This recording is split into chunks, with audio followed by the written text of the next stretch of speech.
and pinumpose po siya ng 150 to 300 words po. And ginagawa po itong abstract pagkatapos po natin gawin or gawin yung research natin, yung home study natin, tapos natin gagawin yung abstract. So dito po sa abstract, meron po siyang mga main parts, which is the introduction, or tinatawag natin itong MRAD format, which is the introduction, the method, the result, and the conclusion. So, ito po apat na ito is makikita po natin siya sa ating abstract. So, sa introduction is sasabihin po natin dito kung ano nga po ba yung problem and purpose ng ating study. And for example lang dito is what is the issue and why is it important. So, dapat nakapaloob yun sa introduction natin and binibigyan nyo ng 1 to 2 sentence po. And sa method naman po is in-explain natin kung paano nga po ba natin tinanggap yung study natin. So, meron siyang 1 to 2 sentence din po. And then, dito is, for example, ito na lang po ng type of study natin is survey, interview, and experiment. And sa result naman po is, meron siyang 2 to 3 sentence po. Pinapresent na po natin yung main findings and with data na po dito. And sa conclusion naman po, show the meaning and the importance of the result. So, dapat itong introduction, method, and conclusion is makikita natin siya sa abstract.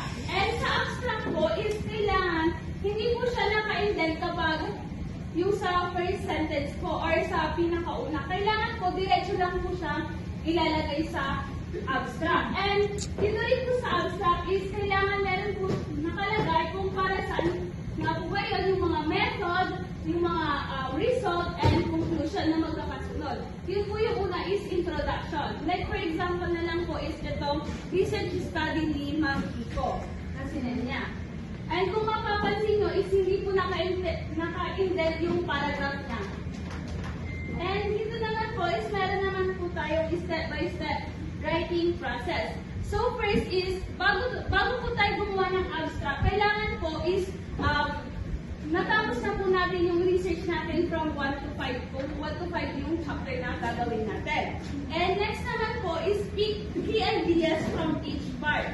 Yun nga po yung sinasabi ko, yung kailangan sa abstract natin is nakapasok itong MRAD format na meron tayong introduction, may method, may result, and may conclusion. So, yung sa abstract po is isang paragraph lang po ito pag gumagawa po tayo ng abstract.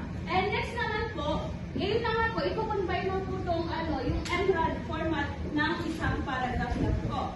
And i-edit na po natin yung abstract natin. Kailangan po is hindi po magulo yung gagawin nating abstract. Kailangan po malinaw at klaro po yung mga sasabihin natin about po dun sa research natin nang sa ganun po is maiintindihan po ng mga magbabasa. And next naman po is mag-add po tayo ng mga keywords, which is 3 to 5 words lang po. For example na lang po dun sa abstract is yung mga keywords is mga education, mga students, and technology. And dito naman po is meron naman po tayong mga hindi dapat gawin at mga gagawin. Una yung mga dapat nating gawin.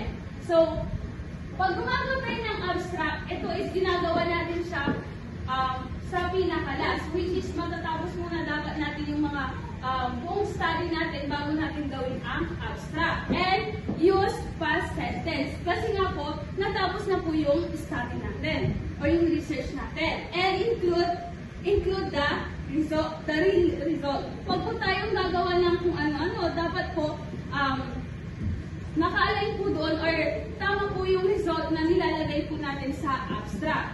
And dapat po yung mga ilalagay po natin mga words and mga words is dapat po maiintindihan at klaro po sa mga magbabasa at magtitingin po. And ito naman po yung mga hindi dapat natin gawin. Huwag po natin i-copy yung mga sentence doon lang po sa research natin. Yung parang gagayahin lang natin yung nakapaloob doon tapos ilalagay na natin sa abstract. Mali po yun. And add yung information na pag-add namin ng information na hindi naman po kasama dun sa research natin is bawal din po yun sa paglalagay natin ng abstract. And use citation. Bawal din po maglagay ng citation sa abstract natin.